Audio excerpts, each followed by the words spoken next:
전라남도가 지역의 수건 사업인 의과대학 유치를 위해서 총력을 기울이고 있습니다. 의과대학 유치 전담반을 기능 중심으로 개편하고 더불어민주당 호남권 예산정책협의회에서도 최우선 현안으로 의과대학 유치를 강조했는데요. 오늘 시사와이드에서는 전라남도 의과대학 유치를 주제로 다양한 얘기 나눠보겠습니다. 한웅희 캐스터 그리고 전라남도 정책자문위원장을 맡고 있는 순천대학교 박기영 교수와 함께합니다. 안녕하십니까? 안녕하세요. 네, 일단 전남 지역의 의과대학을 유치하기 위해서 좀 많은 노력들이 좀 쏟아지고 있는데요. 지금 어떤 일들이 진행이 되고 있습니까? 네, 현재는 전국에서 유일하게 세종시를 제외하고 의과대학이 없는 전남 지역의 의대 유치를 더 이상 미룰 수 없다라는 여론이 커지고 있습니다. 이에 따라 지역 정치권도 한 목소리를 내고 있는데요. 우선 올해 5월에 더불어민주당 김원희 의원이 목포 지역에 의과대학을 설치하는 특별법을 발의했고 8월에는 같은 당 소병철 의원이 전남권 의대 설치와 공공의료인 양성을 위한 특별법을 발의하면서 전남 지역 의과대 설치에 관련된 법안이 두 차례 발의가 됐습니다. 또한 새로 개편된 국립의대 유치 전담반과 전라남도 의과대학 유치대책위원회가 적극적인 의대 유치 활동을 벌이고 있습니다. 뿐만 아니라 도민들에게 우리 지역의 의료 취약 현실을 알리고 또 의대 유치 추진을 활성화하기 위한 토론회도 열리는데요. 지역 간 이동의 편의를 위해서 동부와 서부권으로 나눠서 진행을 하고 있습니다. 동부권 토론회는 지난 27일 순천대학교에서 열렸고 서부권 토론회는 내일 목포대학교에서 열릴 예정입니다. 네, 그러니까 김원희 의원과 소병철 의원이 의과대학 유치를 위해서 각각 법안을 발의를 한 건데 이 특별 법안들은 어떤 차이가 있습니까? 네, 우선 두 법안의 가장 큰 차이는 이 의과대학을 설립하는 위치의 차이에 있습니다.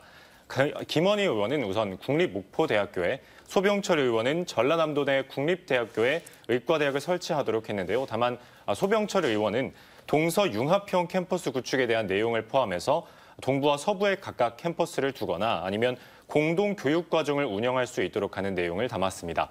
이 외에 지역 의료를 타깃으로 하는 지역 공공의료과정의 학생을 일정 비율 이상 뽑거나 해당 학생들에게 입학금과 기숙사비 등의 학비를 지원하고 지역 공공의료과정으로 선발된 학생은 의사 면허 취득 후 해당 지역에서 10년간 의무로 복무하는 그런 내용은 동일합니다. 네, 앞서 한웅희 캐스터가 얘기했던 이 동부권 토론회에서도 교수님께서 발제를 맡으셨다고 들었는데요. 전체적으로 지역의 의료 현실과 의대 설치 방안에 대해서 말씀을 하셨다고 들었는데 구체적으로 어떤 얘기를 좀 하셨을까요? 네, 아까 말씀하셨듯이 왜 전남이 이렇게 의료 취약 지역이 됐는지 그런 것을 좀 과학적으로 분석을 했는데요. 네. 저희가 이제 세 가지 측면으로 좀 바라봤습니다. 첫째로는 왜 전남도가 의과대학이 없는 지역이 됐는지 아까 말씀하셨듯이 세종시를 제외하고 유일하게 17개 시도 중에서 없는 지역이잖아요. 네. 그런데 그 사연이 좀 있었습니다. 그러니까 2000년에 의학 분업을 하면서 그때 이제 의료계의 파업이 심했거든요. 그때 이제 합의를 하면서 의과대학 정원 10% 감축을 하기로 했습니다. 그래서 3,000여 명 되던 의과대학 정원 중에서 10% 감축을 하게 되니까 의과대학을 신설한다는 논의 자체를 할 수가 없었던 거예요. 네. 그래서 2000년부터 감축을 해서 2006년까지 215명을 감축을 했습니다. 그게 가장 큰 사연이었다고 생각이 되고요. 네. 그리고 두 번째로는 이렇게 되면서 전남 지역이 의료 취약 지역이 됐는데 215명을 감축을 하더라도 그 사이에 이제 의과대학 이제 배출이 계속 되잖아요. 의사들이 네. 배출이 되면서 의과대학 그러니까 의사 수가 좀 늘어나기는 했습니다. 그래서 활동하는 의사 수가 좀 늘어나면서 이제 그 지역에서 이제 의사 수가 늘어나면서 OECD하고 비교를 해보니까 지금 점점 그 의료 수요가 늘어나니까 OECD도 전반적으로 의료 수요가 늘어났거든요. 네. 그런데 이제 우리나라 의료 수요와 의료 의사 수와 OECD를 비교하니까 3분의 2 수준밖에 안 됩니다. 지금 현재. 그리고 또한 우리나라는 그 한의사 수도 포함되고 있어요. 네. 그러다 보니까 의사 수가 그렇게 좀 부족한 편이었고, 그리고 또 하나 특징은 특히 우리나라 같은 경우는 불균형이 굉장히 심합니다. 그래서 의료 소외 지역이 있게 되고 특히 수도권 중심으로 의사들이 분포하고 있고요. 네. 그리고 또 분야별 심장 전문 의사라든지 뇌질환 전문 의사라든지 이런 분들은 지역에서 상당히 부족합니다. 그래서 이런 불균형이 있다는 게 큰 문제였고요. 네. 그러다 보니까 이 지역에서 충분한 의료 서비스를 받지 못했습니다. 그래서 의료 취약 지역을 분석하는 여러 가지 지표들이 있는데 그 지표들 중에는 이제 지역에서 충족하지 못하는 미충족 의료율, 또한 그 타 지역 유출률, 그다음에 이제 관외 진료비 지출 비율 뭐 이런 것들이 있습니다. 네. 그런 여러 가지를 볼 때 전남이 굉장히 취약합니다. 그래서 이런 부분에서 굉장히 취약하고 특히 전남 지역이 아주 취약한 거는 응급의료가 굉장히 취약합니다. 전남은 농촌 지역이 많고 그리고 또 산단이 있기 때문에 사고가 일어날 때 대형 사고가 일어나고요. 의외로 외상 환자 수가 많았습니다. 근데 이 외상 환자들이 대형 사고가 일어났을 경우에 지역에서 우선 가까운 곳에 병원을 가게 되는데 가까운 곳에 갔다가 치료받지 못하고 다른 지역으로 이송되는 전원율이 굉장히 높았어요. 그래서 전원율이 전국에서 제일 높았습니다. 네. 그래서 이런 것들이 바로 의료가 굉장히 취약한 거라고 보여지고요. 그리고 세 번째로는 또한 이제 전국민 의료보험화가 되면서 의료비 지출이 많이 늘어났습니다. 네. 그래서 2000년 이후에 비교해 보면 지금 한 6배 정도 늘어났어요. 근데 아까 말씀드렸듯이 의료 인력이라든지 좀 늘었다고 하더라도 많이 증가하지 않았기 때문에 우리가 충분하게 의료 서비스를 받고 있는지, 우리가 지금 이제 점점 더 원하는 거는 양질의 의료 서비스를 받기를 원하고, 또 우리가 받기를 원하는 것은 난이도가 높은 정말 이제 좀 치료가 어려운 질환들을 우리 지역에서 치료받기를 원하잖아요. 그런데 공공의료기관 중에서 가장 수준 높은 최고의 난이도가 높은 그런 진료를 하는 기관은 의과대학병원의 부속병원입니다. 네. 근데 이 지역에 그런 병원이 없다 보니까 그런 난이도 높은 진료를 지역에서 받지 못할 뿐만 아니라 또 그러면서 민간 의료 수요가 많이 늘어나니까 민간 병원들이 많이 늘어났어요. 그러다 보니까 오히려 전남 지역의 공공의료기관들이 많이 위축이 됐습니다. 그래서 공공의료기관이 많이 위축되면서 이제 요양병원이랑 이런 거 중심으로 늘어나게 됐고요. 제가 하나 도표를 보여드리고 싶은데 네. 전남 지역에서는 여기서 보시면 여기가 이제 보건기관하고 요양병원이에요. 네. 이 숫자가 제일 많습니다. 그리고 이 이하에 있는 부분은 이제 병원급, 뭐 의원급, 종합병원급, 뭐 상급 종합병원 이런 비율인데 그 비율이 가장 낮습니다. 네. 그거는 그만큼 이 지역의 의료가 상당히 취약하다라는 거고요. 우리가 이번에 의료가 이렇게 취약하다는 그런 내용들을 많이 분석을 했고 저희가 그걸 공유하는 그런 시간을 가졌습니다. 네, 방금 얘기를 들었듯이 전남의 가장 큰 문제는 의료 인력이 부족한 것인데요. 때문에 이 진료 행위를 대행하는 공무원도 전남이 가장 많은 것으로 나타났다고요? 네, 그렇습니다. 의사가 해야 하는 의료 행위를 간호사나 조산사 자격이 있는 공무원들이 하는 제도가 있습니다. 보건진료 전담 공무원이라고 하는데요. 서울에는 단 한 명도 없는 이 보건진료 전담 공무원이 전남에는 무려 313명으로 무려 5년간 전국 최다를 기록하고 있습니다. 이게 정확히 어떤 의미인지 자세한 내용은 영상으로 확인하시죠.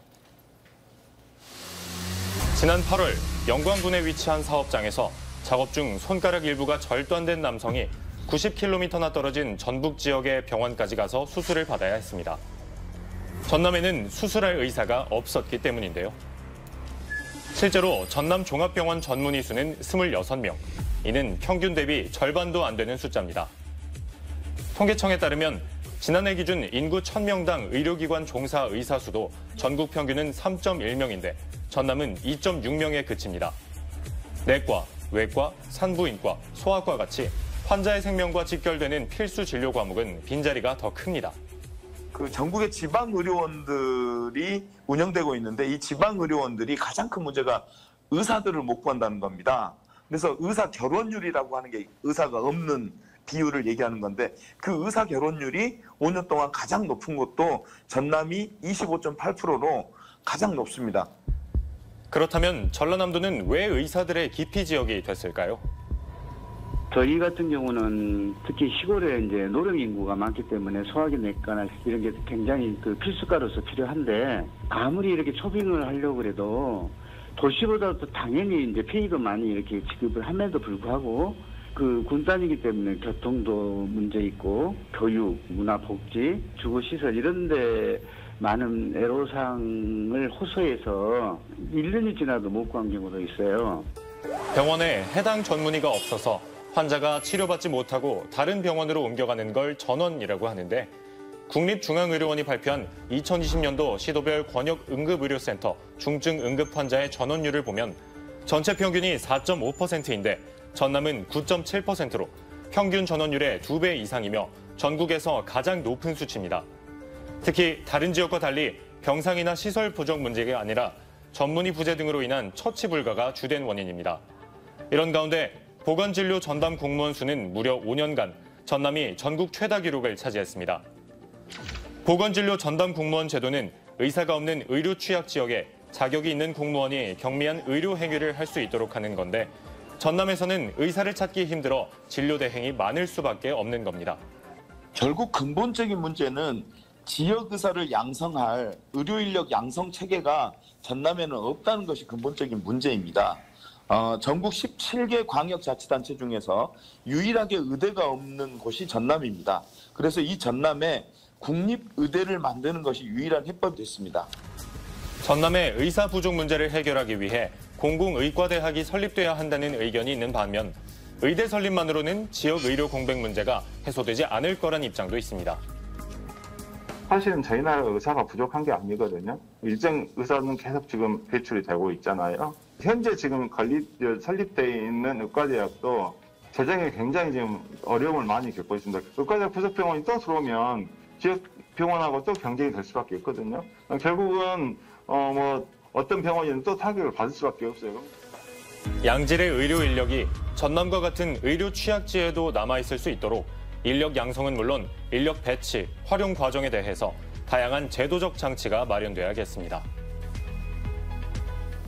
네, 의과대학 설립에 찬성하는 측이 있는가 하면 의과대학 설립이 전남의 의료 격차를 해소하는 근본적인 해결책은 아니다라는 의견도 있는 건데요. 교수님께서는 이런 의견에 대해서 어떻게 생각을 하시나요? 예, 그 의과대학이 이제 어떤 의과대학을 설립하느냐에 문제가 있다고 보여집니다. 아까 지역의 공공의료를 담당할 수 있는 의사가 없다 이렇게 말씀을 하셨잖아요. 근데 지금 외부에서 볼 때 전남의 경우는 병상 수라든지 이렇게 양적인 측면은 상당히 공급이 되어 있다 이렇게 보고 있거든요. 네. 그런데 지역 내에 불균형의 문제 이것들이 있고요. 거기다 특히 지역의 의사의 분포를 보면 도시 지역 우리가 이제 전남에는 중소도시들이 있는데 중소도시 지역에는 그런 대로 의사가 분포하고 있지만 교통이 좀 가기 어려운 지역이라든지 인구 밀도가 좀 적은 지역, 이런 지역에는 의사가 굉장히 없는 편이고요. 네. 거의 1차 진료를 받을 수 없는 그런 상황입니다. 그래서 이러한 불균형 문제를 해소하기 위해서는 외국도 다 이런 시절을 거치거든요. 결국 중요한 것은 지역에서 긴밀하게 지역과 접촉하고 의과대학을 졸업하고 나서도 지역에 남아있을 수 있는 그런 지역 공공의료 교육을 받을 수 있는 받는 의과대학 교육 제도를 갖고 있어야 되는데 우리나라에서는 지금 어디에도 그러한 교육 제도를 갖고 있지 않습니다. 그래서 저희가 이제 전남도에서 생각하는 것은 지역에서 지역 공공의료 교육을 할 수 있는 새로운 교육 과정을 좀 도입해서 지역 인재 전형으로 활용을 해서 이렇게 지역에서 공공의료를 담당하는 이런 분들을 양성해야 되지 않을까 이렇게 생각하고 있고요. 아까도 말씀드렸듯이 민간 영역이 성장한 것은 맞습니다. 그러나 우리나라의 그 종합병원들도 대형 병원과 이 재벌 그룹이 갖고 있는 대형 병원들이 있는데 그런 대형 병원들과 상업적인 경쟁을 같이 하고 있습니다. 그런 경쟁은 좀 불가능하다고 보여지거든요. 그래서 이제는 이제 이 건강을 지키는 것, 의료를 지원해 주는 거, 이거는 인간의 기본권이라고 놓고 볼 때 정부가 좀 정확하게 지원을 하고 정부가 좀 개입을 해서 이런 지역 공공의료 교육을 육성해 주고 그리고 그런 역할을 담당할 수 있는 공공의료기관의 최고기관, 이게 우리가 권역 책임 의료기관이라고 하는데 그런 것은 지방에 있는 지역에 있는 지역 국립대학의 부속병원입니다. 그래서 그런 것을 전적으로 육성해 주는 정부의 개입이 필요하다라고 보여지고요. 그런 차원에서 국립의과대학을 만들고 거기에 지역 공공의료 교육과정을 만들고 그리고 거기에 부속병원이라고 하는데 그게 바로 교육병원이거든요. 그래서 교육병원에서 지역 공공의료의 교육을 받은 그런 지역 의사 인재를 양성하자 이런 게 저희가 말씀드리는 지역의 의과대학 문제를 해결하는 그런 방안입니다. 네, 교수님께서 뭐 외국에서도 이런 과정을 다 거친다라고 말씀하셨는데 실제로 지역형 의과대 설립으로 대다수의 의료 인력들을 지역에 정착시킨 해외 사례가 있다고 하는데요. 한웅희 캐스터가 좀 사례들 소개해 주실까요? 네, 먼저 노르웨이의 트롬스ø 대학교 의과대학의 경우에는 지역 모집 할당제를 통해서 60%의 학생들을 선발하고 있습니다. 그리고 졸업생 다수가 그 지역에 정착을 하고 있는데요. 학생들은 학비를 전액 지원받고 교육과정 초기부터 의료 취약 지역에서의 병원에서의 실습 과정을 얻게 됩니다. 또 캐나다 북온타리오 의대는 전체 학생의 92%를 지역 출신으로 선발합니다. 대다수 학생들에게 마찬가지로 장학금을 지급하고 지역사회에 기반한 임상실습 등의 기회를 제공하는데요. 해당 대학 졸업생의 대다수인 약 94%가 그 지역에 정착합니다.